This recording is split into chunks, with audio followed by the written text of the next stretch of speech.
దేవుని వాక్యాన్ని శ్రద్ధ కలిగి మనం విందాం, నేర్చుకుందామండి. పరిశుద్ధ గ్రంథంలో 4వ కీర్తన నుండి దేవుని మాటలు శ్రద్ధ కలిగి విందాం. దాన్ని మొదటి వచనాన్ని మనం చూద్దాము. దావీదు రాసినటువంటి కీర్తన 4వ కీర్తనను మనం చూసినట్లయితే అతడు దేవునికి విజ్ఞాపన చేస్తూ ఉన్నాడు. కాబట్టి దేవుని యందే ఆనందమని, ఆయనే మనకు ఆశ్రయం అనేటువంటి విషయాన్ని ఇక్కడ తను ప్రార్థిస్తున్న రీతిని, దేవుని అడుగుతున్న రీతిని మనము గ్రహించవచ్చు. ఇందులో మొదటి వచనాన్ని మనం చూసినప్పుడు,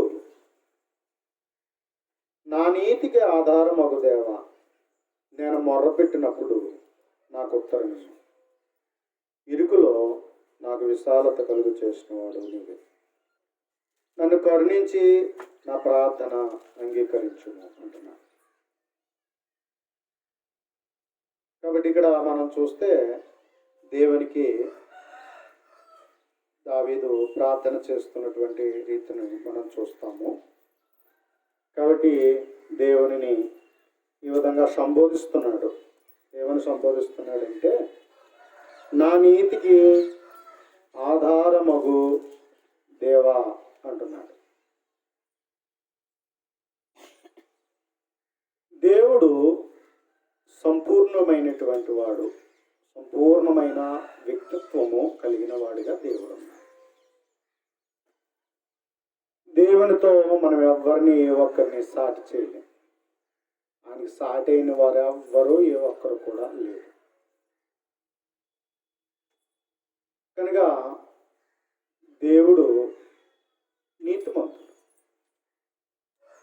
అందుకని దావీదు ఏమన్నాడంటే, నా నీతికి ఆధారమగు దేవా అనేటువంటి విషయాన్ని దేవుడికి తెలియచేస్తున్నాడు. నిజమే, దేవుని ద్వారానే మనము నీతిమంతులం అవుతున్నాం. నీతిమంతులుగా మనం నిలబడడానికి కానీ, జీవించడానికి కానీ, దానిలో సంపూర్ణం అవడానికి కూడా అర్హత లేని వాళ్ళు మనం, బలహీనులు మనం. అటువంటి పరిస్థితిలో మన జీవితాలు ఉన్నవి. కానీ దేవుని వలనే మనం ఏమవుతున్నామంటే నీతిమంతులుగా ఉండే భాగ్యాన్ని దేవుడు నీకు నాకు ఇచ్చాడు. కనుక ప్రియమైన వాళ్ళారా, నీతి అనగా సరి అయిన అనే అర్థం వస్తుంది. నీతి అంటే సరి అయిన, నీతిమంతుడు అనగా సరి అయిన వాడు అని, సరి అయిన వాడు. కనుక దేవుని గ్రంథం ఏం చెప్తుందంటే, దేవుడు నీతిమంతుడు అని 11వ కీర్తనలో 7వ వచనం మనం చూసినప్పుడు అక్కడ అంటాడు, యెహోవా నీతిమంతుడు, ఆయన నీతిని ప్రేమించువాడు అని చెప్తున్నాడు. దేవుడు నీతిమంతుడు, ఆయన నీతిని ప్రేమిస్తున్నటువంటి వాడు. కాబట్టి ఆయన కుడి చెయ్యట నీతితో నిండి ఉందట. 48వ కీర్తన 10వ వచనంలో అంటాడు. 48వ కీర్తన 10వ వచనంలో చూస్తే ఇక్కడ మనం గమనించగలిగినప్పుడు, 48వ కీర్తన 10వ వచనం మనం చూస్తే, దేవా నీ నామం ఎంతో గొప్పది, నీ కీర్తియు భూదిగాంతముల వరకు అంత గొప్పది, నీ కుడి చెయ్యి నీతితో నిండి ఉన్నది అంటున్నాడు. దేవుని కుడి చెయ్యట నీతితో నిండి ఉన్నది. దేవుడు నీతిమంతుడు, ఆయన చెయ్యి నీతితో నిండి ఉన్నది. కాబట్టి ఆ నీతి ఆయన సింహాసనాలకు ఆధారం అంట. 97వ కీర్తన 2వ వచనం చూస్తే అక్కడ అంటాడు, ఆయన నీతి ఆయన సింహాసనానికి ఆధారాలట. కనుక ఆయన నీతి మహాకాశమంత ఉన్నతమైనది అని వర్ణిస్తున్నాడు 71వ కీర్తనలో 19వ వచనంలో. ఆకాశమంత ఉన్నతమైనది అని చెప్తా ఉన్నాడు. అంతేకాకుండా 145 కీర్తన 17వ వచనంలో అంటాడు, తన మార్గములన్నిటిలో నీతి గలవాడు దేవుడు. తన మార్గములన్నిటిలో కూడా దేవుడు ఏమై ఉన్నాడు అన్నట్లయితే ఆయన నీతి గలవాడట. కాబట్టి ఆయన మాటలు ఏమై ఉన్నాయంటే నీతి కలిగేవి ఉన్నాయి. ఆయన మాటలు, ఆయన ఇచ్చిన మాటలు ఏవైతే ఉన్నావో అవన్నీ కూడా బైబిల్లో ఉన్న దేవుని యొక్క మాటలు నీతి గలవి. కాబట్టి మనం చూసినట్లయితే దీని గురించి దేవుని వాక్యం ఈ రీతిగా చెప్పబడుచు ఉన్నది. ద్వితీయోపదేశకాండం 4వ అధ్యాయం 8వ వచనం మనం చూస్తే, ద్వితీయోపదేశకాండము 4వ అధ్యాయము 8వ వచనాన్ని మనం చూస్తే అక్కడ చెప్తున్నాడు. 4వ అధ్యాయము 8వ వచనం, మరియు నేడు నేను మీకు నీ ధర్మశాస్త్రం అంతటిలో నున్న కట్టడలను నీతి విధులను గల గొప్ప జనం ఏది అని చెప్పాడు. కాబట్టి దేవుడు నీతి విధులు కలిగిన వాడు,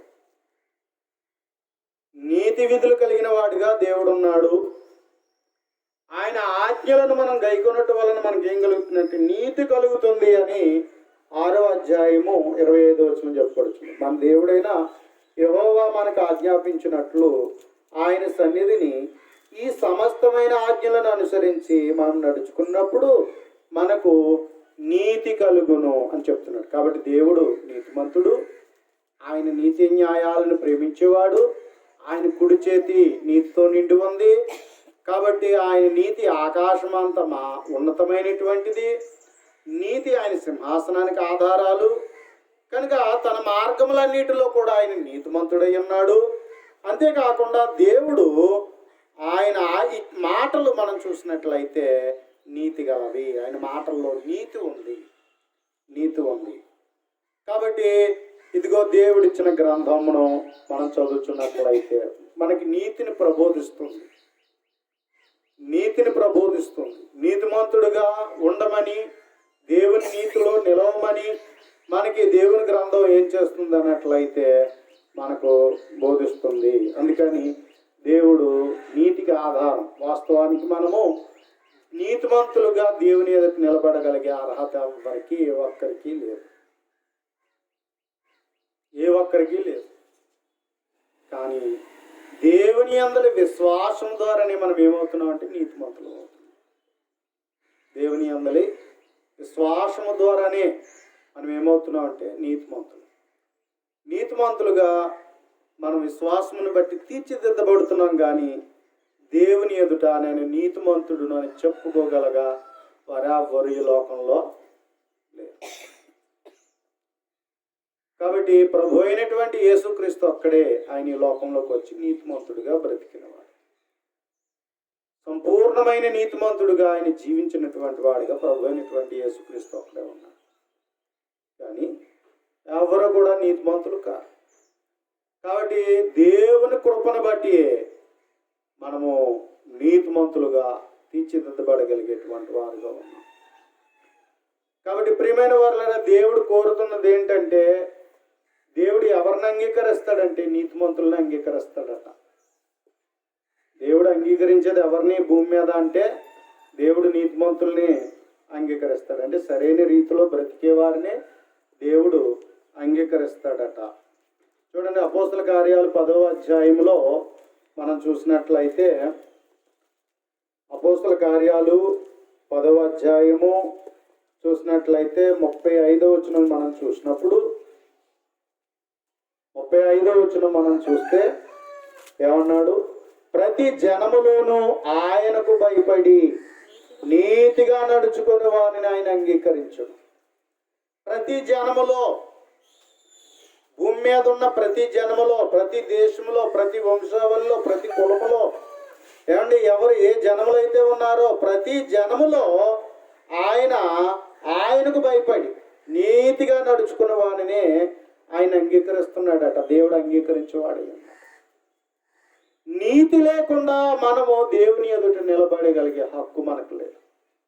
అయితే దేవుడు ఎదుట లోక ప్రకారంగా మనుషులను అందరిని బట్టి మనం చూసినట్లయితే రోమపత్రిక 3వ అధ్యాయం ప్రకారముగా నీతిమంతుడు ఒక్కడును లేడు. నీతిమంతుడు లేడు, ఒక్కడును లేడు అనేటువంటి విషయము దేవుని గ్రంథంలో మనం చూస్తున్నాం. కాబట్టి భూమి మీద ఎవరు నీతిమంతులు కాదు. ఎందుకంటే మనుషులు దుర్నీతి పరులు. కాబట్టి దుర్నీతి కలిగి జీవిస్తున్నటువంటి వారిగా మనుషులు ఉన్నారు. కాబట్టి ఏ ఒక్కరో నీతిమంతులుగా దేవుని ఎదుట నిలబడే స్థితిలో లేరు. మనుషులు నీతిమంతులుగా ఉన్నటువంటి పరిస్థితిని మనం చూస్తాం. అంటే నీతి క్రియలు మేము కలిగి ఉన్నాం, నీతిని కలిగి ఉన్నాం అని చెప్తూ ఉంటారు. కానీ ఆ నీతట దేవుని ఎదుట ఎలా ఉందంటే మురికి గుడ్డగా ఉంది. మురికి గుడ్డగా ఉంది. కాబట్టి మురికి గుడ్డగా ఉన్నటువంటి నీతి దేవుని ఎదుట ఏ పాటిది అంటే, అలాంటోడు 10 మందిని కొడతాడట, ఒకడు పెడతాడట, అదే నీతట. అవునా? చాలా మందికి నేనంత కాదు కానీ ఎంతో కొంత నీతి కలిగి ఉన్నానని చెప్తూ ఉంటాడు మనిషి. కాబట్టి అందుకని ఏం చేస్తూ ఉంటాడంటే తను చేసిన క్రియల్లో ఇదిగో నీతి అంటాడు. చేసేవేమో తప్పుడు జీవితం, పాపపు జీవితాన్ని జీవిస్తూ తనేం చెప్తాడు అన్నట్లయితే అందులోనే నేను నీతిమంతుడిని అని చెప్తూ ఉంటాను. కాబట్టి ఇలాగన మనిషి యొక్క జీవితంలో నీతిని లేనివాడిగా మానవుడు జీవిస్తూ ఉన్నాడు, సకల దుర్నీతి పాపం. కాబట్టి అలాగున పాపాత్ముడుగా మానవుడు జీవిస్తూ ఉన్నాడు. మరొక చెప్పాలంటే రోమాపత్రికలో మనం చూసినప్పుడు 6వ అధ్యాయానికి వచ్చినట్లయితే మానవుడు ఏ పరిస్థితిలో ఉన్నాడు అనే విషయాన్ని మనం చూడగలిగితే రోమీయులకు రాసినటువంటి పత్రిక 6వ అధ్యాయంలో మనం చూసినట్లయితే ఈ రీతిగా దేవుని వాక్యము చెప్పబడుతూ ఉన్నది. కాబట్టి ప్రియమైనటువంటి దేవుని వారలారా 19వ వచనంలో ఈ రీతిగా అపోస్తలుడైన పౌలు చెప్తున్నాడు, మీ శరీర బలహీనతను బట్టి మనుషు రీతిగా మాట్లాడుచున్నాను. ఏమనగా అక్రమము చేయుటకై అపవిత్రతకును అక్రమమునకును మీ అవయవములను దాసులుగా ఎలాగో అప్పగించుతురు అంటున్నాడు. కాబట్టి మానవుడు ఏమైపోయాడు అన్నట్లయితే మానవుని యొక్క ఈ యొక్క అవయవాలు అంటే ప్రతి అవయవము కూడా, శరీరంలో ఉన్న ప్రతి అవయవము కూడా ఏమైపోయింది అన్నట్లయితే ప్రియమైన వారులారా, ఇదిగో నీతి విషయమై నిర్బంధం లేని వారిగా మనం జీవించామని, మనము తప్పిపోయిన వారిగా ఉన్నామని ఇటువంటి విషయాన్ని ఇక్కడ మనకి దేవుని గ్రంథంలో చెప్పబడుతున్నటువంటి రీతిని మనం చూస్తూ ఉన్నాం. కనుక ప్రియమైన వారులారా, మన అవయవాలు దుర్నీతికి సాధనాలుగా చేసేసుకున్నాము అంటాడు 13వ వచనంలో. మరియు మీ అవయవములను దుర్నీతికి సాధనములుగా పాపమునకు అప్పగింపకుడి అంటాడు. కాబట్టి ప్రియమైన వారులారా, మన జీవితాల్లో ఎలా ఉన్నామంటే ఒక సరైన రీతిలో లేకుండగా, క్రమము లేనటువంటి వారిగా, అక్రమముతో, మనం అన్యాయముతో మన జీవితంలో మన ప్రతి అవయవం ఏమైపోయింది అన్నట్లయితే దేవుని నీతికి తగినట్లుగా లేకుండా మానవ శరీరం ఉన్నది. మానవుల్లో ఉన్న ప్రతి అవయవం, అది నోరు అంటారా, కన్ను అంటారా, ముక్కు అంటారా, చెవి అంటారా, చేతులు అంటారా, కాళ్ళు అంటారా, యావత్తు శరీరము దేనికి లోపరుచుకుందంటే, దేనికి సాధనాలుగా చేసేసుకుందంటే దుర్నీతికి సాధనాలుగా అయిపోయింది. అందుకని చూడండి, నోటంటా వచ్చే మాటలు చూడండి ఎంత దుర్నీతి ఉంటుందో. ఈ మాటలు చూడండి, ఎలాంటి మాటలు వింటామో మనం కోరి వింటూ ఉంటాం కదా. నీతి గల మాటలు అయి బాబు నేను వినలేంటారా బాబు, అంత చెప్పకరా నీతి కబుర్లు అంటూ ఉంటారు కదా. గట్టిగా వినలేము మనం. కొంచెం విని ఏం చేస్తామంటే మనం ఎక్కువ శాతం ఏం కోరుకుంటాం, కుళ్ళు కుతంత్రాలతో కూడినటువంటి మాటలు కదా, అబద్ధాలు, మోసాలు, ఇలాంటివన్నీ కూడా చక్కగా కూర్చుని మనం వింటాం. అదే మంచి మాటలైన దేవుని మాటలు, నీతి గల మాటలు, అగో మరంత నీత మాకొద్దు అనేటువంటి రీతిలో ఉన్నటువంటి పరిస్థితిని మనం చూస్తూ ఉన్నాం. కనుక ప్రియమైన వారులారా, నీతిని వినలేని చెవులు, నీతిని చూడలేని కన్నులు, మనకు కావాల్సింది ఏంటంటే మన కన్నులకు కూడా పాపాన్ని అలవాటు చేసాం. కాబట్టి మన చేతులకు పాపాన్ని అలవాటు చేసాం, మన కాళ్ళకు పాపాన్ని అలవాటు చేసాం. యావత్ శరీరంలో ప్రతి అవయవము కూడా ఏమైపోయింది అన్నట్లయితే దుర్నీతికి సాధనాలుగా చేసేసుకున్నాం. కాబట్టి వాస్తవానికి మన జీవితంలో నీతికి స్థానం లేదు. కాబట్టి ఎక్కువ మాట్లాడితే ఏమంటారో తెలుసా? ఒరే మరి అంతలా నీతిగా ఉండకరా, కూడు ఉండదు గుడ్డ ఉండదు అంటారు. మరి అంత నీతిగా ఉంటేట ఏముండదట, కూడు ఉండదు గుడ్డు ఉండదు. ఒక్కోసారి బ్రతకడానికి ఏం చేయాలా? అవసరానికి అబద్ధం, అవసరానికి మోసం, ఏం చేయాలా? ఇవన్నీ ఉండకపోతే ఎలా బతుకుతాం భూమి మీద అని అంటూ ఉంటారు. అందుకని మనుషులుగా మనం చూసినట్లయితే లోకంలో నీతిని చంపేవాళ్ళుగా ఉన్నారు, కానీ నీతిలో బ్రతికేవారు లేరు. నీతిలో చచ్చిపోయారు మనుషులు. నీతి చచ్చిపోయింది అని చెప్పొచ్చు.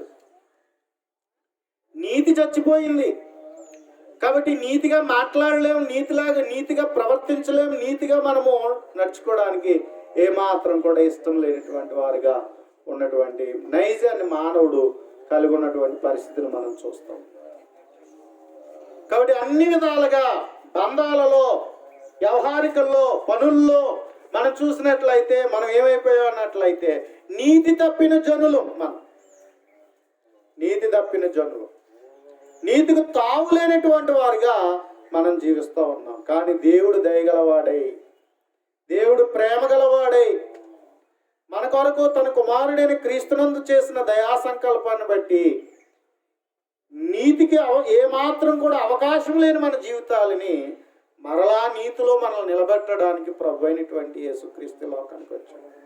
ఆయన ద్వారా అనుగ్రహించబడిన కృపను బట్టియే మనం ఏం చేయబడుతున్నామంటే మనం నీతిమంతులమయ్యాం. ఇదిగో ఆయన చిందించిన రక్తము ద్వారానే మనం నీతిమంతులుగా తీర్చిదిద్దబడగలిగే కృపను దేవుడు మనకి ఇచ్చాడు. ఇదిగో ఈరోజు ఏదైతే దేవుని వాక్యం ప్రకటించబడుతుందో ఆ మాటలో నిలబడడానికి మనకి ధైర్యం లేదు, వినడానికి ధైర్యం లేదు, చేయడానికి ధైర్యం లేదు, అసలు నమ్మకమే లేదు. కాబట్టి మనం చాలా వరకు మనము దేవుని యొక్క నీతి విషయంలో ఆమడ దూరం పారిపోయే వాళ్ళు కదా, అలాంటి జీవితాలు మనవి. అయితే ప్రియమైన వారులారా, దేవుడు నిన్ను నన్ను నీతిమంతులుగా తీర్చిదిద్దడానికి గొప్ప సువార్తను ఈరోజు నీకు నా కొరకు అనుగ్రహింపచేసి ఈరోజు దేవుడు నిన్ను నన్ను నిలబెట్టగలిగేటువంటి కృపను ఇచ్చాడు. ఇదిగో దేవుడు తన నీతివంతమైన మాటలు ఇచ్చాడు. నీతిని నీకు నాకు వినిపింపచేస్తున్నాడు. నీ జీవితంలో, నా జీవితంలో నీతిమంతులుగా నిలబడడానికి అర్హత లేకపోతే దేవుడు ఏం చేశాడో తెలుసా? ఏమండి, దేవుడు ప్రియమైనటువంటి వారులారా, ఇదిగో ఆయన నీతిమంతుడుగా ఆయన లోకంలోనికి తన కుమారుని నీతిని స్థాపించాడు. నీతి చిగురును ఈ లోకానికి పంపి, నీతికి తావులేనటువంటి లోకంలో నీతి చిగురుగా ప్రభు అయినటువంటి యేసుక్రీస్తు వచ్చాడు. ఆయన ఈ లోకంలో నీతి చిగురును మొలకెత్తింపజేసి ఆయనలో నిలిచి నీతిని కలిగి ఉండగలిగే కృపను దేవుడు మనకి ఇచ్చాడు. ఎలాగునా? విశ్వాసం ద్వారా. యేసుక్రీస్తునందలి విశ్వాసము ద్వారా మనం ఏమయ్యే అవకాశం దేవుడు ఇచ్చాడంటే నీతిమంతులు అయ్యే అవకాశం ఇచ్చాడు. ఎలా విశ్వసించాలి? వినుట వలన విశ్వాసము కలుగును, వినుట క్రీస్తునికి వచ్చిన మాట వలన కలుగును. అంటే విశ్వాసానికి ఆధారం ఏంటి? యేసు మాటలు. ఆ మాటలు ఏంటి? నీతిగల మాటలు, నీతిగల మాటలు. కాబట్టి ఆ మాటలను మనం విశ్వసించి ఆ నీతిలో మనం నిలుస్తున్నప్పుడు విశ్వాసంలో క్రియ అనేటువంటిది మన జీవితంలో చేయడం ద్వారా, వట్టి విశ్వాసం కాదు, విశ్వాసమునకు మళ్ళీ ఏముండాలి? క్రియ. నిజానికి మన జీవితంలో మన మీద మనకు నమ్మకం లేదు. ఏ నమ్మకం లేదు? మారతామన్న నమ్మకం ఎవరికి ఒక్కరికి లేదండి. ఉందా? నాలాంటి పాపిస్టోడుకి మార్పు వస్తుందండి. నా శరీరంలో ఉన్న ప్రతి అవయవం పాపిష్టి జీవితానికి, దుర్నీతికి అలవాటు పడిపోయిందండి. ఇలాంటి అలవాటు పడిపోయినటువంటి నా జీవితంలో నేను ఎలా నీతిమంతున్నవుతాను అని అంటున్నా కదా. కానీ ఈరోజు క్రీస్తు యేసునందు విశ్వాసం ద్వారా మనం ఏం పొందుకునే కృపను దేవుడు మనకి ఇచ్చాడు? నీతిమంతులుగా తీర్చిదిద్దబడి నీతిలో నిలిచి ఆ నీతిగా బ్రతకగలిగే స్థితికి దేవుడు మనకిస్తుంది. నిజమే, ఒకప్పుడు మనము దుర్నీతిగా జీవించడానికి సాధనాలుగా చేసుకునే అవయవాలు సిగ్గు లేకుండా, భయం లేకుండా ఈ లోకంలో ఉన్నటువంటి దుర్నీతి ప్రకారంగా జీవించడానికి మనం జీవించినటువంటి వాళ్ళు. ఎవరి నోరులు మంచివి కాదు, ఎవరి కళ్ళు మంచివి కాదు, ఎవరి చెవులు మంచివి కాదు, ఎవరి చేతులు మంచివి కాదు, ఎవరి కాళ్ళు మంచివి కాదు. యావత్ శరీరంలో నీతికి తావులేనటువంటి వారిగా మనం జీవించినటువంటి వాళ్ళు. కానీ ప్రియమైనటువంటి దేవుని వారులారా, మరి దేవుడైతే యేసుక్రీస్తు ద్వారా మనము దేవుని పిల్లలమయ్యే భాగ్యాన్ని దేవుడు అనుగ్రహింపచేశాడు. కానీ యేసుక్రీస్తునందుల విశ్వాసం ద్వారా, విశ్వాసం అంటే ఏంటి? దేవుణ్ణి నమ్మితే నమ్ముట నీ వలన అయితే సమస్తము సాధ్యమే అన్నాడు కదా. ఏ సాధ్యం చేసుకోవాలి? రోగాలు స్వస్థపరుచుకోవాలా? అప్పుల బాధలు తీర్చుకోవాలా? ఏమండి? లేకపోతే కోట్ల రూపాయలు వెనకేసుకోవాలా? ఏది మనం దేవునిలో వృద్ధి చేసుకోవాలి? దేవుని ద్వారా మన జీవితంలో వృద్ధి చేసుకునేది ఏంటంటే మనం నీతిమంతులుగా, పరిశుద్ధులుగా, నిర్దోషులుగా బ్రతకగలిగే ఆ వృద్ధిని సంపాదించాలి. దేవుని నమ్మి భూ సంబంధమైన వాటిని వెతకడం కాదు. ఒకవేళ భూమి మీద ఉన్న వాటిని వెతికే వారమైతే మనకంటే దౌర్భాగ్యులు ఇంకెవరు ఉంటారు. చూడండి పౌలు గారు ఏమంటున్నాడో, కొరింథీయులకు రాసినటువంటి మొదటి పత్రిక 15వ అధ్యాయం. కొరింథీయులకు రాసినటువంటి మొదటి పత్రిక 15వ అధ్యాయము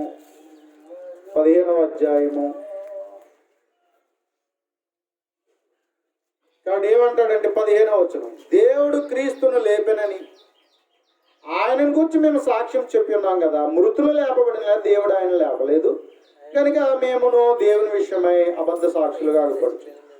మృతులు లేపబడిన ఎడల లేపబడిన క్రీస్తు కూడా లేపబడలేదు.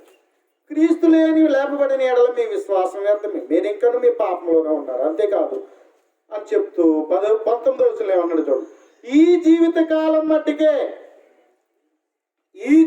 కాలం మట్టుకే మనము క్రీస్తునందు నిరీక్షించువారమైన ఎడల మనుషులందరికంటే దౌర్భాగ్యులమై ఉందుము అన్నాడు. ఈ జీవితం కాలం మట్టుకి అంటే దేవుళ్ళలోకి వచ్చిన తర్వాత రోగాలు పోవాలి, దేవుళ్ళలోకి వచ్చిన తర్వాత ఏవో కలిసి వచ్చేయాలా, భౌతికంగా ఏదో దీవించబడిపోవాలా, నా సమస్యలన్నీ తీరిపోవాలి, సుఖ సంతోషాలు పొందుకోవాలని భౌతికంగా ఈ 70-80 ఏళ్ళ జీవితాన్ని ఒకవేళ బ్రతకాలని కోరుకుంటేనట మనుషులందరికంటే మనం దౌర్భాగ్యం. క్రైస్తవ జీవితం పరమార్థం భూమి మీద బ్రతుకుతున్న బ్రతుకోరకు కాదు, యేసుక్రీస్తు ద్వారా ఇవ్వబోతున్న నిత్య జీవం కొరకు. ఎందుకు నమ్మాలి యేసుక్రీస్తును? నిత్య జీవం పొందడానికి కదా. ఏం పొందాలి? నిత్య జీవం పొందాలి. నిత్య జీవం పొందడానికి మనం ఏం చేయాలా? యేసుక్రీస్తునందు విశ్వసించాలి. కానీ ముందు మనం ఇది టార్గెట్ పెట్టుకుంటలే. యేసుప్రభుని నమ్ముకుంటే నాకు ఏం కలిసి వస్తుంది? దేవుణ్ణి నమ్ముకోవడం వల్ల నీకు ఏం కలిసి వచ్చింది? ఇలాంటి ప్రశ్నలు ఈరోజు లోకంలో మనం వింటూ ఉన్నాం.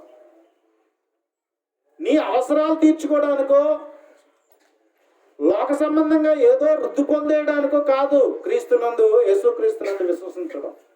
యేసుక్రీస్తునందు విశ్వసించడానికి ఎందుకో తెలుసా? నిత్య జీవం పొందడానికి. ఇది మన లక్ష్యం, ఇది మన గురి. నిత్య జీవం అంటే పరలోకం వెళ్ళాలని, పరలోకంలో ఉండే దేవుడిచ్చే సౌఖ్యాన్ని క్రీస్తుల ద్వారా మనం సంపాదించుకోవాలని దేవుడు ఎలా కోరుతున్నాడో అలాగా ఆయన యందు మనం ఏం చేయాలా? విశ్వసించాలి. కానీ ఈరోజు చాలా మంది ఎలా నమ్ముతున్నారు? భౌతికమైన వాటినే కోరుతున్నారు, శరీర సంబంధమైన వాటినే కోరుతున్నారు. ఒకవేళ అలా అయితే ఏమన్నాడు ఇక్కడ పౌలు గారు, ఈ జీవిత కాలం మట్టుకే మనం క్రీస్తునందు నిరీక్షించిన వారమైన ఎట్లా మనుషులందరికంటే ఏమైపోతామంట? దౌర్భాగ్యులమైపోతాం. అందుకని మన జీవితంలో మనం ఏం చేయాలంటే ఎట్లా నమ్మాలి? ఆయన్ని సాధ్యం చేసుకోవాలి. ఏంటి? దేవుని నీతిలో మనం నిలబడాలి. మనం ఎలా నీతిమంతులం కావాలి, ఎలాగ పరిశుద్ధులం కావాలని దేవుడు కోరుకున్నాడో ఆ నీతికి ఆధారమైన దేవుణ్ణి ఆధారం చేసుకుని మనం ఏం చేసుకోవాలా? నీతిమంతులుగా నిలబడాలి. ఏం చేయాలి? మనం నీతిమంతులుగా నిలబడాలి. అయితే నీతిమంతునికి ఏమొస్తాయి? నీతిమంతునికి ఏమొస్తాయండి? నీతిగా బ్రతకడం అంటే మాటలు కాదు. మరి నీతిమంతులకు ఏమొస్తాయి? శ్రమలు వస్తాయి, హింసలు వస్తాయి, శోధనలు వస్తాయి. మరి ఆ నీతిలో నిలబడినప్పుడు నీతికి ఆధారం దేవుడే కాబట్టి ఆ నీతిలో నిలబడుట కొరకు ఎవరి సహాయం ఆర్జించాలి? దేవుని సహాయాన్ని ఆర్జించాలి. అందుకని మత్తయి సువార్త 5వ అధ్యాయం అంటున్నాడు కదా, ఏమన్నాడో చూడండి. 6వ వచనం, 5వ అధ్యాయం 6వ వచనం. నీతి కొరకు ఆకలి దప్పులు గలవారు ధాన్యుల వారు తృప్తి పరచకూడదు అన్నాడు. తర్వాత 10వ వచనం చూస్తే నీతి నిమిత్తం హింసింపబడేవారు ధన్యులు పరలోక రాజ్యము వారిది అన్నాడు. కాబట్టి నీతి నిమిత్తము హింసింపబడేవారు ధాన్యులు పరలోక రాజ్యం వారిది అంటున్నాడు. కాబట్టి నీతిమంతుడిగా జీవిస్తున్నప్పుడు ఏమొస్తాయి? హింస కలుగుతారు. అయితే దాని కొరకు మనం జీవించాలి. దాని కొరకు మనం దేవుని వద్దకు వచ్చి సహాయం అడగాల. ఆయన, నా నీతికి ఆధారం నువ్వే, అయితే నన్ను కరుణించు. నీ నీతిలో నేను నిలబడేటట్లుగా నువ్వు ఎలాగైతే నన్ను నీతిమంతుడిగా ఉండమని నీతికి ఆధారమై నీ నీతిలో నన్ను నిలబెట్టావో ఆ నీతిలో నేను జీవించేటట్లుగా, నేను కాపాడబడేటట్లుగా నాకేం చేయాలని ప్రతి విషయంలో దేవుని ఏం చేయాలా? మనవి చేసుకోవాలి. ఎందుకంటే లోకం ఏమంటుందో తెలుసా? నీతిగా ఉంటే ఒప్పుకోదు. నీ చుట్టూ ఉన్న లోకం నీతిగా ఉంటే ఒప్పుకోదు, నీతిగా ఉంటే ఒప్పుకోదు. మేము ఎలాగున్నాము, నువ్వు అలా నడుగు అనేటువంటి లోకం ఇది కదా. కాబట్టి అలా శోధిస్తుంది, అలా మనల్ని చెరుపుతుంది, మోసం చేస్తుంది, బలవంతం చేస్తుంది, లేనిపోని మాటలు కల్పిస్తారు, దూషిస్తారు, అవమానిస్తారు. కాబట్టి ఈ విధమైన పరిస్థితులు చోటు చేసుకునే అవకాశం ఉన్నది. అందుకని దావీదు అంటున్నాడు, నా నీతికి ఆధారమగు దేవా, నేను మొర్ర పెట్టినప్పుడు నాకు ఉత్తరం ఏమో అంటున్నాడు. నా నీతికి ఆధారమగు దేవా. ఎందుకంటే నీతిమంతునికి ఆపదలు అనేకములు, వాటన్నిటిలోంచి తప్పించేవాడు ఎవరు? దేవుడు. నీతిమంతుని కలుగు ఆపదలు అనేకములట, కానీ వాటన్నిటిలో నుంచి తప్పించే వాళ్ళు ఎవరు? దేవుడే. కాబట్టి మనకు ఆపదలు అనేకములు కాబట్టి మనం వాటి దేవుని ద్వారానే మనం ఏం చేయాలన్నట్లయితే మనం తప్పించబడాలి. మనం తప్పించేవాడు ఎవరు అన్నట్లయితే దేవుడే. నేను ఇంత నీతిగా బ్రతుకుతున్నానండి, ఏంటంటే నాకు ఈ కష్టాలు, ఈ బాధలు ఒకవేళ అంటున్నట్లయితే ప్రియమైన వాళ్ళారా, కానీ దేవుడు నీతిమంతులను దేవుడు ఆదుకునేవాడు అనే విషయాన్ని గుర్తించాలి. అందుకని ప్రతి విషయంలో ఎవరి మీద ఆధారపడాలి? దేవుని మీద ఆధారపడాలి. 34వ కీర్తనలో మనం చూసినట్లయితే 19వ వచనం, 34వ కీర్తన 19వ వచనం. నీతిమంతునికి కలుగు ఆపదలు అనేకములు, వాటన్నిటిలో నుండి యెహోవా వానిని విడిపించును. వాటన్నిటిలో నుండి యెహోవా వానిని విడిపించు. కాబట్టి మనం అనుకోవచ్చు, నేను చేసే వ్యాపారం నీతిగా ఉంది, నేను నడుచుకునే విధానము నీతిగా ఉంది, నేను మంచి భార్యగా నీతిగా నడుచుకుంటున్నాను, మంచి భర్తగా నేను నీతిగా నడుచుకుంటున్నాను, నేను ఒక మంచి ఉద్యోగస్తుడిగా నీతిగా నడుచుకుంటున్నాను, మరి నాకెందుకు ఈ ఆపదలు, నాకెందుకు ఈ కష్టాలు? నేను ఒక పనికి వెళ్తున్నప్పుడు పనిలో కూడా నేను ఎలా ఉంటున్నాను? నీతిగా ఉంటున్నాను. మరి ఇలాంటి నీతిగా ఉన్నప్పుడు నాకెందుకు ఇలాంటి కష్టాలు వస్తున్నాయి, ఆపదలు వస్తున్నాయి అంటే నీతిమంతుని కలుగు ఆపదలు అనేకం. ఎందుకంటే దుష్టుడి నుండి మనము విడుదల చెంది, పాపము నుండి విడుదల చెంది విమోచించబడి మనం నీతికి దాసులు అయ్యాం కదా. ఒకప్పుడు దేనికి దాసులు అయ్యాం? పాపమునకు దాసులు అయ్యాం. మరి వాళ్ళలో నుంచి బయటకు వచ్చేస్తే ఊరుకుంటాడా? ఊరుకుంటారా? ఊరుకోరు కదా. కాబట్టి సాతానుడు ఎలా ఊరుకుంటాడు? వాడు పక్షంగా ఉండి, వాడితో కలిసి ఉండి, వాడితో ఉండి చివరికి ఏం చెప్పు, నువ్వు నా శత్రువురా నాయనా, నేను నీతో ఉండను, నేను దేవునితో ఉంటాను, నేను ఆశీర్వదించబడతాను, పరలోకానికి వెళ్తాను అని చెప్పేసి సాతానును ద్వేషించి దేవుణ్ణి ప్రేమించాం. దేవుని నీతిలో నిలబడడానికి మన జీవితంలో ఏం చేస్తుంటే మారు మనసు పొందాం. మరి మారు మనసు పొందని కాడి నుంచి వాడు ఊరుకుంటాడా? వాడు ఎవడాడు? దుష్టుడు. వాడు ఎవడాడు? దుష్టుడు. అంటే వాడి పని ఏంటో తెలుసా? నిన్ను ఎలాగోలో చెడగొట్టేసి వాడితో పాటు ఎక్కడ తీసుకెళ్ళిపోవాలా? పరలోకానికి తీసుకెళ్ళి. వాడు అంటున్నాడు, నాకు దక్కని పరలోకం నీకు కూడా దక్కకూడదు. నాకు దక్కని పరలోకం నీకు ఎవరికి దక్కకూడదు. నాతో అందరూ వచ్చేలా ఆ నరకంలో బాధపడాలి అని అనుకుంటున్నాడు వాడు. అందుకే వాడు ఖాళీ లేదంట. వాడికి వాడు ఏం చేస్తున్నాడట? వాడు అటు ఇటు తిరుగుతున్నాడట. వాడి పని అదే. నిన్ను నీతిలో నుంచి తప్పించి, నిన్ను పడగొట్టి పతనం చేసి, నిన్ను బలహీనుని చేసి, నిన్ను మరలా భ్రష్టుని చేసి ఎక్కడ తీసుకెళ్ళిపోవాలా? నరకానికి తీసుకెళ్ళిపోవాలి. అయితే ప్రియమైన వారులారా, మనం ఎప్పుడూ కూడా దేవుణ్ణి వేడుకోవాలి, దేవునికి మొర పెట్టాలి. ఏమని అడగాలి? దావీదు వలె, నా నీతికి ఆధారమగు దేవా, నా నీతికి ఆధారమగు దేవా. ఏమడగాలి? నా మొర ఏమంటున్నాడు? నా మొరను నేను మొర్ర పెట్టినప్పుడు నాకు వస్తాడు. అలాగే దేవుణ్ణి అడగాలి, నాయనా నా నీతికి ఆధారమగు దేవా, ఇదిగో నీ కుమారుడైన క్రీస్తునందు విశ్వాసము ద్వారా నన్ను నీతిమంతుడుగా నన్ను తీర్చిదిద్దుకున్నావు. నీ సంకల్పము నా యందు చేసావు, అలా పిలుచుకున్నావు, ఏర్పరుచుకున్నావు. నీ ఏర్పాటులో ఉండాలని నాయన నేను ప్రయాసపడుతున్నాను. అయితే నా జీవితంలో అనేక శోధనలు వస్తున్నాయి, అనేకమైన ఇరుకులు వస్తూ ఉన్నాయి, అనేకమైన ఇబ్బందులు వస్తున్నాయి. దేవా, నేను మొరపెడుచుండగా నాకు ఉత్తరం ఇమ్ము. ఇదిగో నాకుండే ఈ ఇబ్బందుల నుండి, నాకున్న ఈ దుఃఖంలో నుంచి, ఇదిగో నాకు కలిగే హింసలో నుండి దేవా నాకు ఉత్తరం ఇమ్ము అని చెప్పి దేవుణ్ణి ఏం చేయాలంటే దేవుణ్ణి అడగాలి, ప్రార్థన చేయాలి. యేసుక్రీస్తు ప్రభువే లోకానికి వచ్చి ఆయన ఏం చేశాడు? ప్రార్థన చేశాడు. ఎప్పుడు లేచాడు ఆయన? ఏకువని లేచి ఆయన ప్రార్థన చేశాడు. కాబట్టి ఆయన దినచర్యలో మనం చూస్తే ఆయన ప్రార్థనా పరుడుగా ఉన్నాడు. ఎవరు? యేసు ప్రభు అంతటి వాడు. మరి ఈరోజు నువ్వు నేనే ఎంత? అందుకని నువ్వు నేను చేయవలసింది ఏంటో తెలుసా? ప్రార్థన చేయాలి. ప్రార్థన చేయవలసిన వారిని ఉన్నాం కనుక ప్రియమైనటువంటి దేవుని వారులారా, ప్రార్థన పరులుగా మన జీవితంలో జీవించాలి.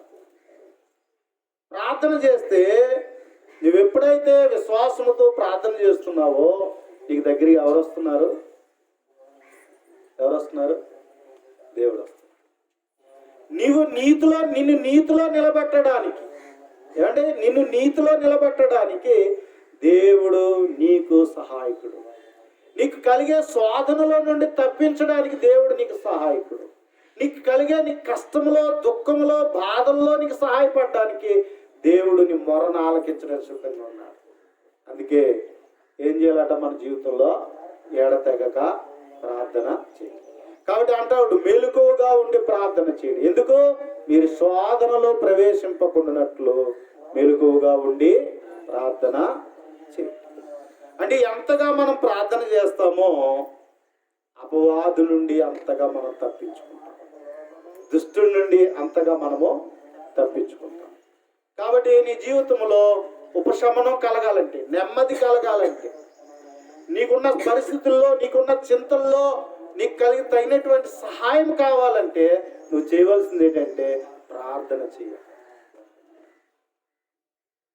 చాలా మంది అనుకుంటారు, ఏమనుకుంటారంటే నాకు కష్టం వచ్చేసిందండి, నాకు కష్టం వినేవాళ్ళు ఎవరు లేరండి, నా గోడినేవారు ఎవరు లేరండి, నా బాధను పట్టించుకునేవారు ఎవరు లేరండి అని చెప్పేసి చాలా మంది వాళ్ళు కుమిలిపోతూ ఉంటారు. లేదా అందరినీ తిట్టేస్తూ ఉంటారు. అవునా? రెండు వర్గాలు కనిపిస్తూ ఉంటారు. ఒక వర్గమేమో తమలో తాము కుమిలిపోతూ బాధపడిపోతూ ఉంటారు. రెండో వర్గం ఏంటో తెలుసా? ఈదులో పడి ఏం చేసుకుంటారు? అల్లరి చేసేసుకుంటారు.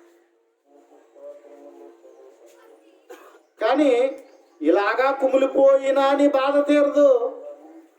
ఇలాగా ఒకవేళ మనం వీధిని పడి మనం అందరికీ చెప్పేసుకున్నాం మన సమస్య. చాలా మంది మా ఇంట్లో ఎలాగమ్మా, మా వాళ్ళు ఎలాగమ్మా అని చెప్పుకుంటారు నలుగురికి. అలా చెప్పుకోవడం వల్ల ఏమైంది? అల్లరి చేసుకున్న వాళ్ళు మొత్తం చివరికి మనమే అల్లరి పాలైపోతాం. అందుకని ఎవరు చెప్పాలి?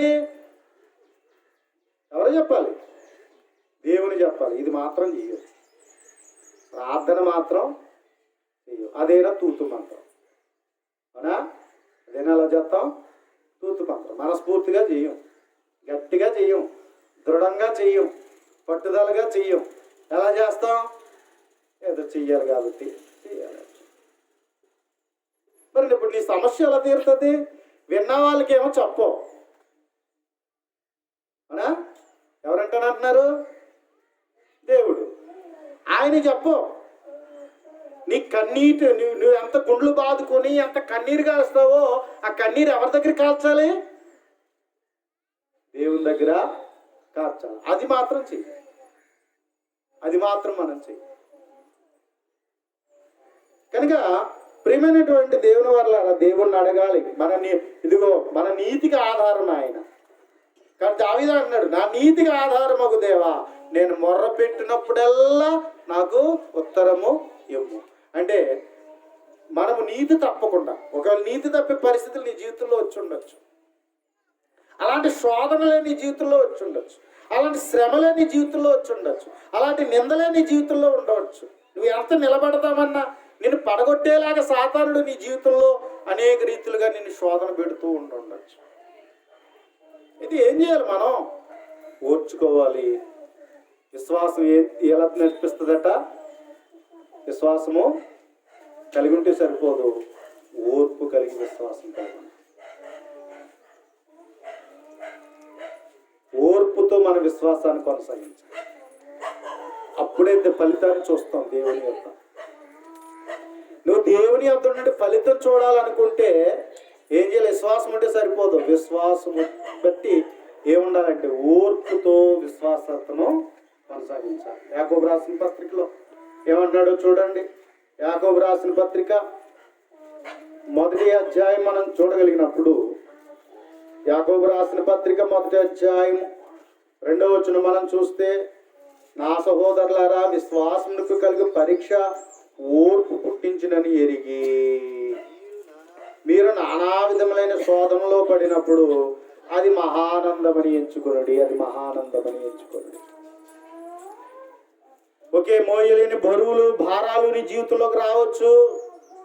నువ్వు కృంగిపోతూ ఉండొచ్చు, బాధపడుతూ ఉండొచ్చు. అయితే నువ్వు చేయవలసింది ఏంటో తెలుసా? ఇదిగో నన్ను నీతిమంతుడిగా నిలిపినవాడు, ఇదిగో నా జీవితాన్ని నిలబెట్టేవాడు దేవుడే అని చెప్పి ఎదురు చూడాలి. చాలా మంది అంటారు, అయ్యా నేను కూడా నీతిమంతుడిగా బ్రతకాలనుకుంటున్నాను, కానీ మాట్లాడితే అబద్ధం ఆడాలి, మాట్లాడితే తప్పుడు జీవితం జీవిస్తేనే కానీ నా బ్రతుకు సాగదండి బాబు అనే వాళ్ళు ఉన్నారు. ఏమండి? కాబట్టి చాలా మంది చెప్పే మాటలేంటో తెలుసా? ఇదిగో నేను తప్పు చేయకపోతే నా బతుకు నడవదండి, ఎందుకంటే నా పరిస్థితులు అలాగున్నాయి, నా పేదరికం అలాగుంది, నాకు ఏది కలిసి రాని పరిస్థితి, అంచేతే నేను తప్పుడు జీవితాన్ని ఎన్నుకున్నాను అని చాలా మంది మాట్లాడుతూ ఉంటారు. లేదండి ప్రియమైన వాళ్ళారా, ఎప్పుడైతే దేవుని తట్టు తిరిగి దేవుణ్ణి నమ్ముకున్నామో ఆయన మీద ఆధారపడి మన నీతిలో మనం నీతిమంతులుగా నిలబెట్టేవాడు ఆయన. కాబట్టి అందుకని ఏం చేయాలి? మనం మొర్ర పెడుతూనే ఉండాలి, దేవుణ్ణి అడుగుతూనే ఉండాలి, మన కష్టం దేవునికి చెప్తూనే ఉండాలి, నీ ఆర్థిక ఇబ్బంది దేవునితో చెప్తూ ఉండాలి. నాయనా నన్ను నీతిలో నిలబెట్టు.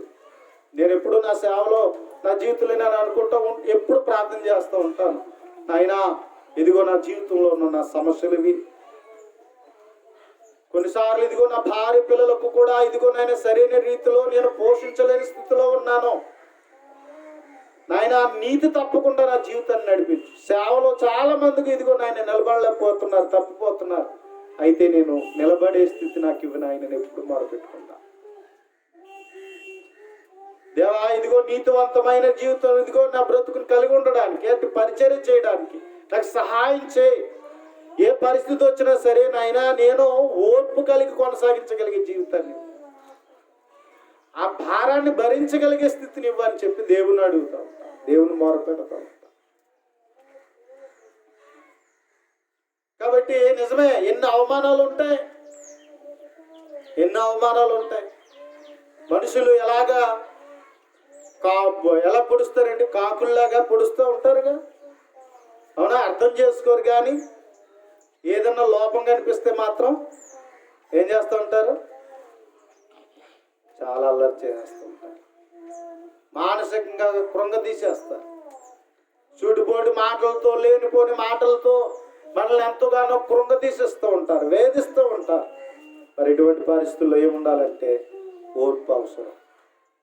దేవుణ్ణి అడగాలి, ఆయన నీటిలో తప్పిపోకండి. ఎందుకంటే మనకు ఆటోమేటిక్ ఏమొచ్చేస్తూ ఉంటుంది, కోపం వచ్చేస్తూ ఉంటుంది, ఇసుకు వచ్చేస్తూ ఉంటుంది.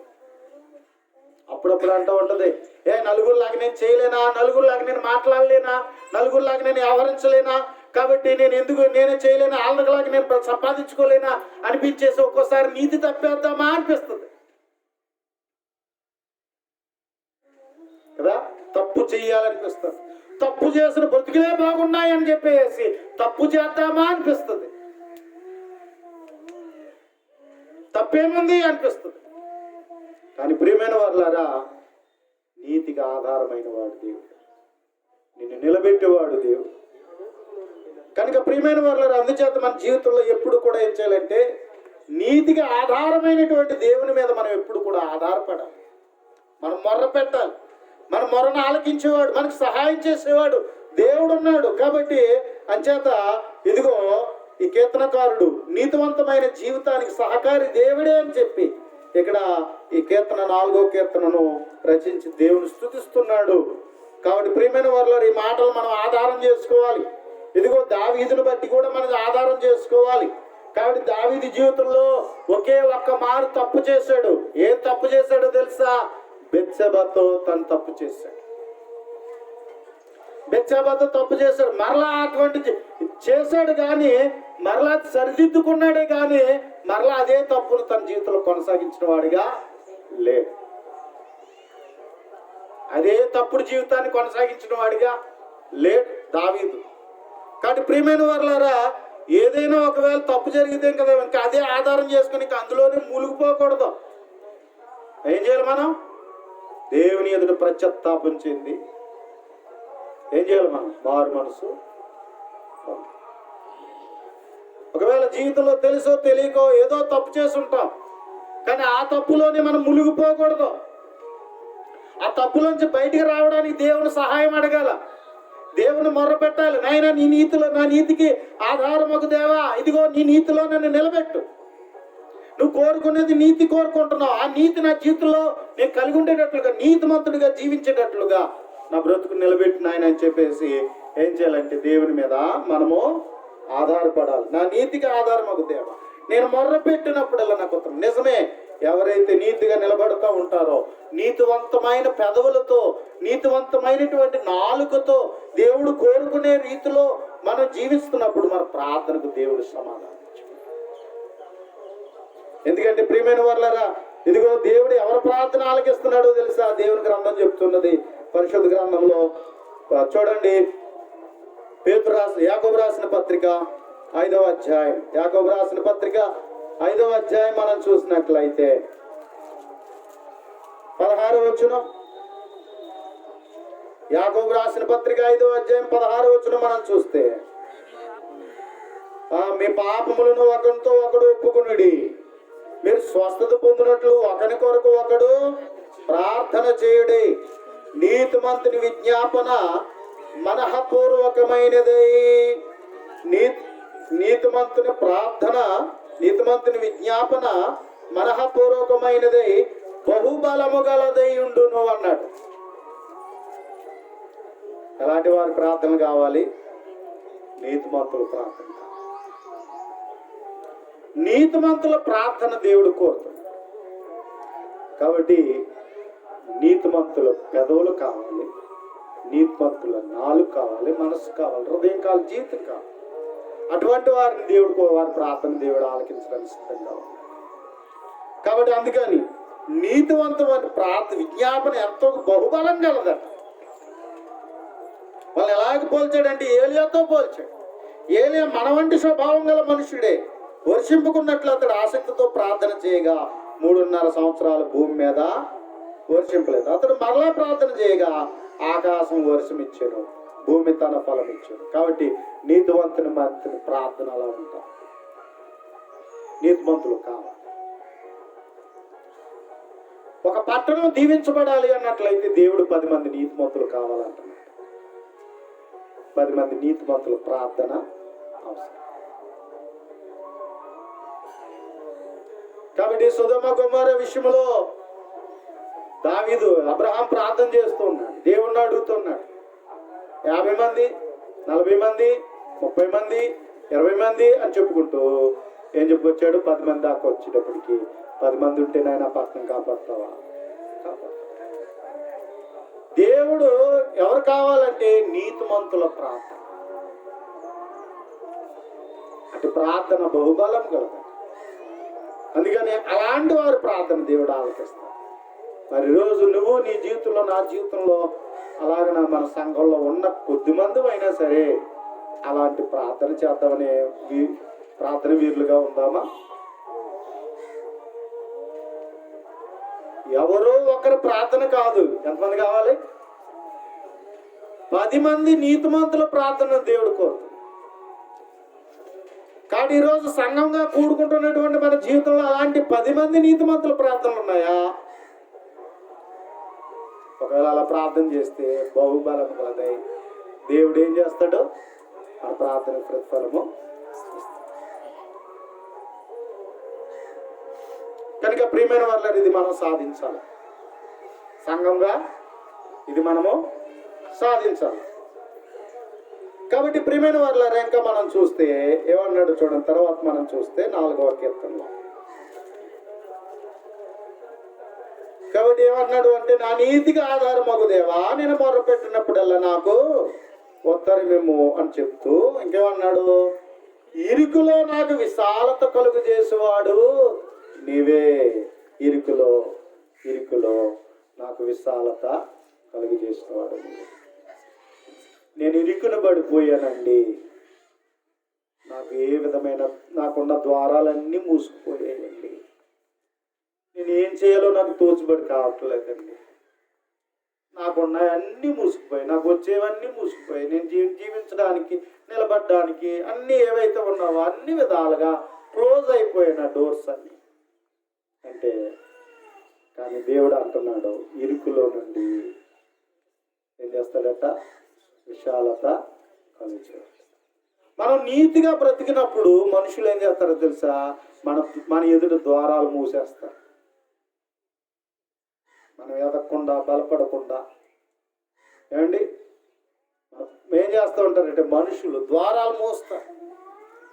ఎందుకంటే నీతిమంతుని కలుగు ఆపదలు అనేకములు. మనుషులు ఏం చేస్తారంటే నీతిమంతుల మీద పగబడతారు, ద్వేషిస్తారు. ఎందుకన్నట్లు చూడండి, ఒక ఉద్యోగం ఉన్నాడండి, లంచం పుచ్చుకోవట్లేదు, ఏం పుచ్చుకోవట్లే, తనకు వచ్చే శాలరీ మీద ఆధారపడ్డాడు, ఖచ్చితంగా పని చేసుకుంటున్నాడు, చేస్తున్నాడు. తోటి ఉద్యోగులు ఏమంటారు? ఒప్పుకుంటారా? ఏమంటే ఆయన మంచోడండి బాబు, చాలా మంచిగా చేస్తాడు, మీరేంటండి ఇలా చేస్తారు, తక్కువ అంటారు.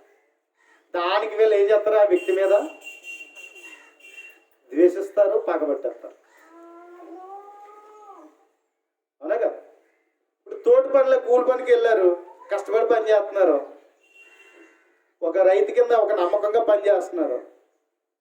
ఇంకా వంచి పని చేస్తున్నప్పుడు ఏం జరుగుతూ ఉంటుంది అన్నట్లయితే ఈ వ్యక్తిని ఆదర్శంగా పలానా వ్యక్తి చూడు బాగా పని చేస్తున్నారు, మీరేటర్ బాబు ఇలా చేస్తున్నారు అన్నారు అనుకోండి, మిగతా వాళ్ళు అందరూ ఈడే పెద్ద మంచోళ్ళలాగా, పెద్ద నీతిమంతులాగా ఈడే ట్రీట్ చేస్తున్నాడు, అందరితో కలిసి రాడే ట్రీడు అన్నట్లుగా ఏం చేస్తారు? ఒక వెలి చూపుగా చూస్తారు. ఒక్కొక్కసారి ఏం చేస్తారో తెలుసా, ఈయన పనిలో తీసుకెళ్తే మనకు అడ్డురా బాబు అని పనులు కూడా తీసుకెళ్తారు, పనులు కూడా కల్పించడం, అలాంటి ఇబ్బందులు కూడా పెట్టేస్తారు. కాబట్టి ఒక నీతివంతమైన జీవితం జీవించినప్పుడు మనం ఏం చేయబడతామంటే లోకంలో వాళ్ళకి అడ్డుబండలుగా ఉన్నట్లుగా ఫీల్ అవుతారు. అందుకని ఏం చేస్తారు అన్నట్లయితే అన్ని విధాలుగా మనకి ద్వారాలు మూసుకుపోయే అవకాశం ఉంటుంది. ఏమండి? అయితే ప్రియమైన వారు, నీతిమంతులు కలుగు ఆపదలు అనేకములు, వాటన్నిటి నుండి తప్పించేవాడు దేవుడే. మనుషులు ద్వారాలు మూయొచ్చు కానీ దేవుడు మాత్రం ఏం తెరుస్తాడు? ద్వారాలు తెరుస్తాడు. కనుక ప్రియమైన వాళ్ళారా, ఇరుకులో నాకు విశాలత కలుగు చేసిన వాడు దేవుడే. నువ్వు అనుకోవచ్చు, నేను నీతిగా ఉన్నానండి బాబు, నాకు అన్ని ద్వారాలు మూసుకుపోయాయండి, నేను ఎవరు కూడా అర్థం చేసుకునేవారు లేరండి, ఏం చేయను అనుకుంటున్నావేమో. కానీ ప్రియమైన వాళ్ళు, దేవుడు మాత్రం ఆ ఇరుకులో నుంచి ఇంకొక ద్వారం తెరుస్తాడు. ఎందుకంటే నీ పక్షంగా ఉన్నవాడు దేవుడు. మనుషులు నిన్ను విసర్జించేమో, వెలివేయచ్చేమో, కానీ నీ పక్షంగా ఉన్న వాళ్ళు ఎవరు? దేవుడు. నమ్మదగిన వాడు ఆయన. మనల్ని నీతిలో నిలబెట్టగలిగినటువంటి వాడు దేవుడు. మనుషులైతే ఈడే పెద్ద నీతిమంతుడులాగా అని మనుషులు ఏం చేస్తారంటే మనం తక్కువ చేసి చూడొచ్చు, లేకపోతే అవకాశాలు లేకుండా చేయొచ్చు, అన్ని ద్వారాలు మనకి మూసేయచ్చు, అలాంటి శోధనలు ఇబ్బందులు మనకు కలిగి చేయవచ్చు. కానీ దేవుడు మాత్రం ఏం చేస్తాడు? ఇంకొక ద్వారాన్ని తెరుస్తాడు. God will be open many doors. దేవుడు నీకు అనేక ద్వారాలు తెరిచేవాడు. పగబెట్టేసి నీ మీద కక్ష కట్టేసి నీకున్న సమస్యలన్నిటికీ కూడా దూరం చేయొచ్చు, కానీ దేవుడు మాత్రం విడిచిపెట్టేవాడు. కనుక ప్రియమైనటువంటి దేవుని వల్ల అందుకే ఇరుకులో నుండి ఆయన విశాలత కలిగించేవాడు. ఏమంటాడంటే, ఒక మంచి మాట చెప్తాడండి. నేను ఎప్పుడు ఈ మాటను జ్ఞాపం చేసుకుంటాను, నా కష్టంలో నా బాధల్లో ఉన్నప్పుడు. దీన్ని నేను ఎప్పటికీ మర్చిపోను. 37వ కీర్తన 37వ కీర్తన మనం చూసినట్లయితే 25వ వచనం అన్నాడు, నేను చిన్నవాడినై ఉంటిని, ఇప్పుడు ముసలివాడినై ఉన్నాను, అయినను నీతిమంతులు విడవబడ్డం కానీ వారి సంతానం బెచ్చమెత్తుకుంటాం కానీ నేను చూచి ఉండలేదు అంటున్నాడు. దావీదు అంటున్నాడు, నేను చిన్నప్పటి నుంచి చూసుకుంటా వస్తున్నాను, ఇదిగో ముసలివాడిని అయిపోయాను. అయితే నేను ఒకటి గమనించాను, అదేంటో తెలుసా? నీతిమంతులు విడవబడ్డం కానీ వారి సంతానం బెచ్చమెత్తుకుంటాం కానీ నేను చూచి ఉండలేదు అని. చాలా మంది అన్నారు, ఎంత సత్యంగా వాక్యాన్ని బుద్ధి చెప్తే, వాక్యం బోధిస్తే ఎవరు రారండి బాబు, ఎవరు వినరండి బాబు అన్నారు. ఎవరు వినరండి అన్నారు. కానీ ఈరోజు దేవుని వాక్యము పరిసర ప్రాంతాలకి బోధించగలిగేటువంటి కృపను దేవుడు ఇచ్చాడు. నిజమే, కొన్ని చాలా కష్టపడ్డాను, చాలా ఇబ్బందులు పడ్డాను. ఎవరు నా వాక్యం వినరేమో అన్నట్లుగా నేను చాలా కుమిలిపోయాను కూడా, చాలా బాధపడిపోయాను కూడా. మహా ఉంటే 2 3 అంత మించి ఉండే లేనటువంటి పరిస్థితులు, చాలా ఇబ్బందికరంగా, అన్ని ద్వారాలు మూసిపోయి ఇంక రారేమో అనుకునే పరిస్థితుల్లో దేవుడు ద్వారాలు తెరిచి పొరుగురు వాళ్ళు వినగలిగే కృపను దేవుడు ఇచ్చాడు. సొంత ఊర్లోనే ఒకవేళ వినలేని పరిస్థితులు, కూడలేని పరిస్థితులు ఏర్పడినప్పుడు దేవుడు ఏం చేశాడంటే, దేవుడు మరొకరికి వాక్యం చెప్పగలిగే రీతిలో దేవుడు ద్వారాలు తెరుస్తూనే వచ్చాడు. దేవుడు ఇచ్చిపెట్టలేగా. కాబట్టి ప్రియమైన వారులారా, నీతిమంతులు విడవబడ్డం కానీ వారి సంతానం బిచ్చమెత్తుకునే స్థితిలో దేవుడు ఎప్పుడు నడిపించాడు. నువ్వు అనుకోవచ్చు, అయ్య బాబు ఎంత నీతిగా బ్రతుకున్నప్పుడు నాకు వచ్చే కష్టాలు ఏంటి, ఇదిగో నేను బట్టలకే ఇబ్బంది పడిపోతున్నాను, ఒక మంచి బట్ట కట్టుకోలేకపోతున్నాను, ఒక మంచి తిండి నా పిల్లలు పెట్టలేకపోతున్నాను. ఒకప్పుడు నా భార్య ఏమన్నదో తెలుసా, నువ్వు తిండి కూడా పెట్టవు, నన్ను నా పిల్లల్ని చంపేస్తావు అన్న. మేము అలా లేవుగా, మేము అలా లేవుగా. దేవుడు మమ్మల్ని దీవించాడు కదా. నిజమే, ఒకప్పుడు మేము రేషన్ బియ్యమే తినేవాళ్ళం, రేషన్ బియ్యమే తినేవాళ్ళు. చాలా కష్టమైనటువంటి పరిస్థితిని ఎదుర్కొన్నాం. ఒక్కొక్కసారి వాళ్ళ బట్టలు కొని నేను బట్టలు కొనుక్కోలేని స్థితిలో ఏదో ఉన్న బట్టలతోనే తృప్తి చెందిన పరిస్థితులు అనుభవించాను. నేను చాలా ఇబ్బంది పడ్డాను. కానీ దేవుడు ఆ స్థితిలో నన్ను ఉంచలేదు కదా. ఒకప్పుడు అనుకునేవాడిని, ఒక చిన్న బైక్ కొనడానికి కూడా నాకు అర్హత లేదు, నేను కొనగలనా అనుకున్నాను. కొన్నా దాన్ని మెయింటెనెన్స్ చేయలేనేమో అనుకున్నా. అలా భావించిన నా జీవితంలో దేవుడు పోషణార్థంగా ఈరోజు దేవుడు నన్ను నిలబెట్టాడు. ఎప్పుడు ఎవరిని కూడా అయ్యా నేను సేవ చేసుకున్నా, నాకు సహాయం చేయండి అని ఎవరిని చేజార్చి ఆర్జించలేదు. ఎప్పుడు కూడా ఏ డైరెక్టర్ దగ్గరికి కూడా ఎప్పుడు కూడా నేను స్వయంగా వెళ్ళి నాకు ఇది ఇలా సాయం చేయండి, నాకు ఇది కావాలని ఎప్పుడు నేను అడగలే. ఉన్నంతలోనే సర్ది చేసుకున్నాను, ఉన్నంతలోనే ఏదో సర్ది పెట్టుకున్నాను. ఏదైనా సరే చర్చ్ బిల్డింగ్ అనేది ఏదైనా ఉన్నంతలోనే చేసుకోవడం వచ్చాను. ఎవరైనా ఏదైనా చేయందిస్తే దాంతో ఇంకా ముందుకెళ్ళనే తప్ప అంతమించి నేను ఎక్కువగా నేను ఆశించలేదు. ఎప్పుడు కూడా దేవుణ్ణి దేవా ఏంటి పరిస్థితిని కూడా ఎత్తాలి, దేవా నీ చిత్తం ఏది జరిగినా నీ చిత్తం అనుకుంటూ ఉండేవాడు. దేవుడు విడిచిపెట్టలేదుగా. ఇరుకులో నుండి దేవుడు విశాలతకు కలుగు చేసేవాడు. కాబట్టి నీతిమంతుడు విడవబడ్డం కానీ వారి సంతానం వెచ్చమెత్తుకుంటాం కానీ నేను చూడండి. చాలా మంది బోధకులు అన్నారు, బ్రదర్ ఇలా బోధిస్తే ఎవరు రారేమో అన్నారు. మొన్న ఒక ఆయన అన్నాడు, ఏమండి ఈ బ్యానర్ కిందకి ఎవరు రారండి బాబు, ఈ పేరు మార్చేసుకోండి అని ఒక ఆయన సలహా ఇచ్చాడు. కాబట్టి ఇలా నానా విధాలుగా అనేకులు చెప్పారు. కానీ ఎన్ని ప్రయత్నం చేసినా మన వంతు పని మనం పని చేసినప్పుడు, దేవుని వాక్యం స్వచ్ఛంగా మనం బోధించినప్పుడు ఇన్ని వాళ్ళు ఉన్నారు. ఎందుకంటే పిలవబడిన వారు అనేకులు ఉండొచ్చు, కానీ ఏర్పరచబడిన వారు కొందరు. నేను ఎప్పుడు కూడా ఒక లగ్జరీ లైఫ్ నేను ఎప్పుడు ఇష్టపడలే. ఉన్నంతలోనే బ్రతకాలని నేను ఎప్పుడు కోరుకున్నా. కారులో బ్రతకాలి, బిల్డింగ్లు కట్టుకోవాలనే ఆలోచన ఇప్పటికీ నాకు లేదు. అప్పుడప్పుడు నా భార్య అంటూ ఉంటుంది, దేవుడు ఇచ్చినంత వరకు తృప్తి పడదా ఉంటాను, ఉన్నంతలోనే ఆనందంగా బ్రతుకుతా ఉంటాను అంతే. కాబట్టి ఇదే కావాలని ఎప్పుడు కోరుకోను. కాబట్టి దేవుడు ఆ విధంగా విడిచిపెట్టలే. కాబట్టి ఎన్ని శోధనలు వచ్చినా దేవుని మీద ఆధారపడ్డాం. దేవుడు పిచ్చిమెత్తుకునే స్థితిలోనికి దేవుడు నడిపించాడు. అప్పుడు ఆ కాలంలో రేషన్ బియ్యం తిన్నప్పుడు ఆ రేషన్ బియ్యమే ఆనందంగా తిన్నాను. ఇప్పుడు అంతకు మించి మంచి బియ్యం కొనుక్కునే స్థితిని దేవుడు ఇచ్చాడు. నా భార్య అనే పిల్లల కోసం, ఒక మంచి వాళ్ళ కోసం నేనైతే మామూలు రైస్ అని తినేస్తాను. వాళ్ళ కోసం, వాళ్ళ ఆనందం కోసం ఏం చేశానంటే ఒక మాదిరి రైస్, మరీ ఎక్కువేమి కాదు, ఓ మాదిరిగా ఒక 1000 రూపాయలు పెట్టుకుని ఒక ప్యాకెట్ కొనుక్కొని తినగలిగే స్థితిని దేవుడు ఇచ్చాడు. కాబట్టి ప్రియమైనటువంటి దేవుని వారులారా, అందుకని దేవుడు మనల్ని బెచ్చమెత్తుకునే స్థితిలోకి దేవుడు మనల్ని నడిపించడం,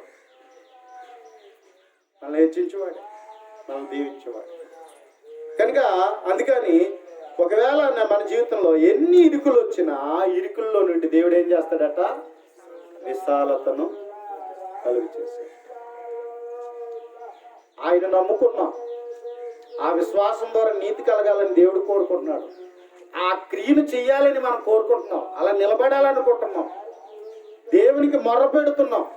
కాబట్టి దేవుడు మనకి ఏం చేసేవాడు, ఆయన సహాయము చేసేవాడు, అలా నిలబెట్టేవాడు. కనుక ప్రతి విషయంలో మనం దేవుని మీద ఆధారపడాలి, దేవునికి మనం మొర్ర పెట్టుకోవాలి.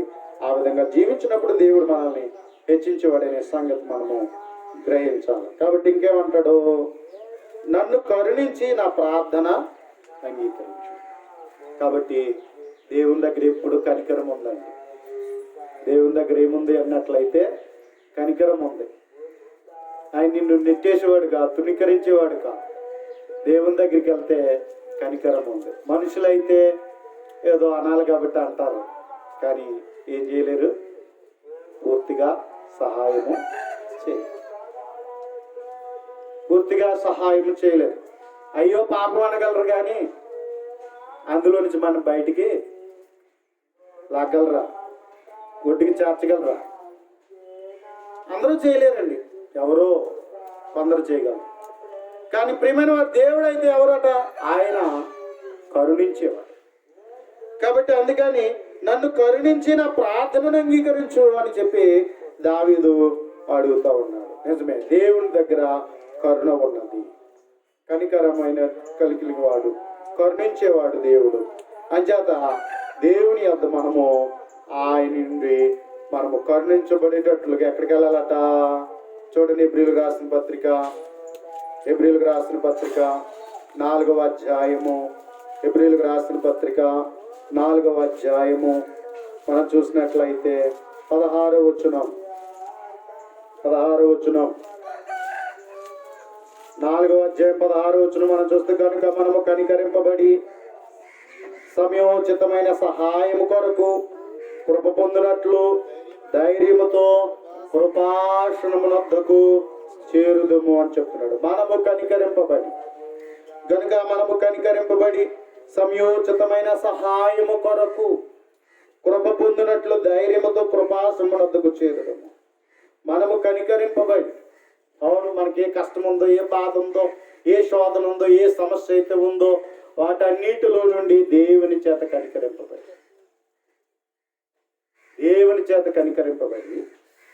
సమయోచితమైన సహాయం కొరకు. ఏమండి, దేవుడు ఏ సమయంలో ఏం చేయాలో ఆయన చేసేవాడు. తగిన సమయమందు ఆయన మనల్ని హెచ్చించేవాడు. కనుక సమయోచితమైన సహాయం కొరకు కృప పొందినట్లు ధైర్యంగానట, ఎత్తాడేవాడో చేస్తాడో చేయడం ఇలాంటిది ఏమీ లేదు. కొన్ని ఈ టైమే వెళ్ళాలేమో, ఇప్పుడే అడగాలేమో, ఇటువంటి ఏమి కూడా రికమెండేషన్ ఇటువంటి ఏమీ లేవు. మనకు ఎవరున్నాడు? మధ్యవర్తి ఉన్నాడు కదా, యేసుక్రీస్తు. మన ప్రధాన యాజకుడు ఉన్నాడు కదా, దేవుని కుడిపార్శ్వన ఉన్నాడు కదా, మన వలే శోధింపబడ్డాడు కదా, అవునా? మన బలహీనతలు ఎరిగాడు కదా ఆయన. మన ఆకలి బాధ ఎలా ఉంటుందో, వస్త్ర బాధ ఎలా ఉంటుందో, పేదరిక బాధ ఎలా ఉంటుందో, పరిస్థితులు ఎలా ఉంటాయో అన్నీ ఎరిగిన వాడు కదా, మన ప్రధాన యాజకుడు కదా. కాబట్టి ఆయన చనిపోయి సమాధి చేయబడి ఎక్కడికి వెళ్ళి దేవుని కుడిపార్శ్వన కూర్చున్నాడు. కాబట్టి దేవుని కుడిపార్శ్వన కూర్చున్నటువంటి ఆయన, కాబట్టి ఇప్పుడు ఏం చేస్తున్నాడు? మన అవసరత ఏంటో, మన ఇబ్బంది ఏంటో, మన కష్టం ఏంటో, ఇదిగో మనం మొరపెడుతున్నప్పుడు ఆయన అది ఎరిగి మనకేం చేసేవాడు ఉన్నాడు? ఆయన సహాయము చేసేవాడు. ఏముందంట ఆయన దగ్గర? కనికరం ఉంది. ఏముంది? కనికరం. సహాయం చేసేవాడి దగ్గర కనికరం ఉంటే ఇంకెంత గొప్పదండి. సహాయం చేసేవాడి దగ్గర కఠినం ఉండకూడదు. ఏముండాలి? కనికరం ఉండాలి. కనికరం ఉంటే ఇంకేం చేస్తాడు? సమృద్ధిగా మనకి ఇచ్చేవాడు, తగినట్లుగా సహాయము చేసేవాడు. అందుకని మనము కనికరింపబడి సమయోచితమైన సహాయం కొరకు కృప ఉందట. నీకు అర్హత లేదు, నీకెందుకు ఇవ్వాలి పో అనేటువంటి పరిస్థితి లేదు. ఆయన దగ్గర ఏముంది? కృప. ఇలాంటి వాళ్ళకే సాయం చేస్తారేమో, వీళ్ళకే చేస్తారేమో అనడానికి లేదండి. కృప ఎవరికైనాను సరే, ఎంతమందికైనాను సరే, ఆయన కృప పొందినట్లుగా ధైర్యముతో ఎక్కడికి వెళ్ళి వారు ఉన్నాం? ఏంటి? కృపాసనమది అద్దకు చేరదు అన్నాడు. నిన్ను అర్హుడిగా చేసి అర్హతలో నిలబెట్టేవాడేది. ఏ అర్హత లేని మన జీవితాలని అర్హులుగా చేసి మనల్ని నిలబెట్టేవాడే. కాబట్టి ప్రియమైనటువంటి దేవుని వారలారా, అందుకని మన జీవితంలో ఆలోచిద్దాం. నీవు నీ జీవితంలో దేవుని నీతిలో నిలబడడానికి ఇష్టపడ్డావు, మంచిదే. అయితే ఏం చేయాలి? మనం మొరపెట్టాలి. మొరపెడితే మన మొరను ఆలకించేవాడు ఉన్నాడు, మన కష్టాన్ని అర్థం చేసుకునేవాడు ఉన్నాడు, మన శ్రమను అర్థం చేసుకునేవాడు ఉన్నాడు, మన ఇబ్బందుల్లో మనం ఎలా శోధింపబడుతున్నామో అర్థం చేసుకునేవాళ్ళం. కాబట్టి ఆ విధంగా సహాయం చేయగల దేవుడు ఉన్నాడు. ఒకవేళ ఆ ఇరుకులో నుండి ఎలా నడిపించేవాడట? మనల్ని విశాలతకు నడిపించేవాడు. ఇరుకులో నుండి విశాలతకు నడిపించేవాడు అని చెప్తున్నాడు. అంచేత నన్ను కరుణించి నా ప్రార్థన అంగీకరించని దావీదు అంటున్నాడు. ఈరోజు మనం కూడా అదే విధంగా దేవుని ఎదురుకు వచ్చి అప్లికేషన్ పెట్టుకోవాలి. ఎప్పటికప్పుడు మనం అప్లికేషన్ పెట్టుకోవాలి. నాయనా నన్ను కరుణించు, నాయనా నాకు సహాయం చేయి, నా పరిస్థితి ఇది, నాకున్న ఇబ్బంది ఇది, నాకున్న అని చెప్పి ఆయన నీ నీతిలో నన్ను నిలబెట్టు, నీ నీతిలో నేను నీ నీతిగా నేను బ్రతుకుతాను నాయన, ఆ నీతిలో నేను ఆ జీవితాన్ని నిలబెట్టు, నేను అలా ఉండినట్లుగా నాకు సహాయం చేయి, అటు ఓర్పు నివ్వు, అటు సహనాన్ని ఇవ్వు అని చెప్పేసి ఏం చేయాలంటే మనం దేవునికి మొరపెట్టుకోవాలి.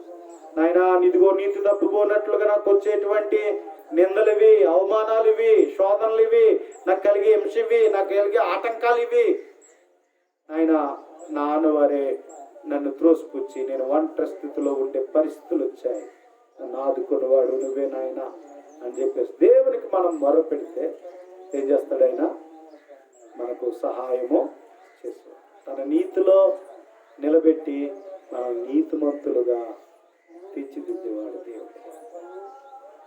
ఆ నీతిలో సంపూర్ణులుగా ఉండినట్లుగా చేయవాడు దేవుడు. అందుకని ప్రతి విషయంలో మనం దేవుని మీద ఆధారపడి వారిగా జీవించాలి. కాబట్టి అటుగా మనం ఉందాం. కాబట్టి దావీదు ఏ విధంగా అయితే నీతిమంతులుగా ఉండాలని ఆ నీతిని దేవుని స్తుతిస్తున్నటువంటి కీర్తనలో నుండి మనకి నేర్పించబడినటువంటి సంగతులు, మరికొన్ని సంగతులు వచ్చే వారము 4వ కీర్తన వచ్చి నేర్చుకుందాం.